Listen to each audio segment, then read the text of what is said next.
네, 아는 기자입니다. 코로나 상황과 정부가 검토 중이라는 특단의 조치가 뭔지 경제정책산업부의 허욱 기자가 나왔습니다. 자, 허 기자, 저희가 뉴스에서 매일 최악이다 하니까 잘 실감이 안 나는데요. 지금 얼마나 심각한 겁니까?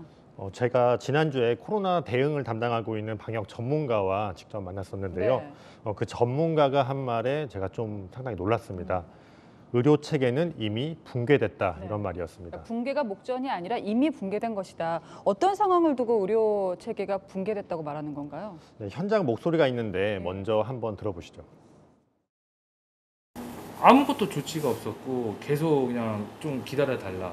방치된 채로 집에 있는 그냥 응급약으로 버티다가 옆에 있을 때 아버지가 살려달라고 했을 때.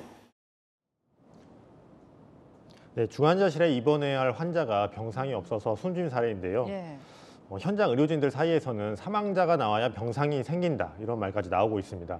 근데 이런 게 한두 건이 아니기 때문에 네. 위기를 넘어서 이미 붕괴됐다고 보는 게 정확한 진단이라는 겁니다. 지금도 수도권에서는 1,700명이 병상을 기다리고 있다고 앞서 보도를 해드렸고요. 지금 수도권뿐만 아니라 전북에서도 오미크론이 발견됐다고요? 네, 지난달 29일 입국한 아프가니스탄 국적 유학생이 오미크론 변이에 감염된 걸로 확인이 됐는데요.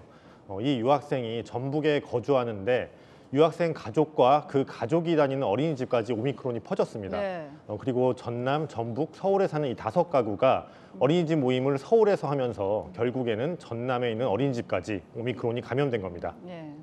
치료도 못 받고 숨지는 사람이 나오다 보니까 지금 이번 주 특단의 조치가 있을 수도 있다, 이런 얘기 나오는데요. 네, 하루 평균 확진자를 보면은 지금 지난주에 6천 명이 넘었는데요. 네.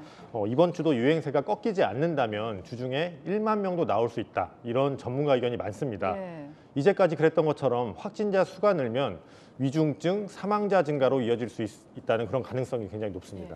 자, 그리고 답답한 게요. 국민 입장에서는 지난 2년 동안 여러 번 특단의 조치를 당해왔다, 이렇게 생각을 하고 있는데 과연 남아있는 카드가 뭔지 궁금한데요. 네, 일단 단계적 일상 회복 이후에 정부의 코로나 방역 전략은 백신 3차 접종력을 높이는 것, 네. 그리고 방역 패스를 점차 확대하는 것, 이렇게 두 가지로 요약이 되고 있습니다. 내일부터 접종 완료 3개월이 지난 국민은 3차 접종을 예약할 수 있게 되고요. 네. 그동안 종교시설은 방역 패스에서 예외였는데요. 종교시설까지 방역 패스를 확대 적용하는 방안을 검토하고 있습니다. 네. 자, 그렇다면요, 셧다운, 영업 제한까지는 안 갈 거라고 보는 건가요? 그동안 정부는 오랜 시간 동안 희생해온 그 자영업자나 소상공인들, 그리고 전문가들 의견을 수렴하면서 방역 전략을 짜왔는데요. 네.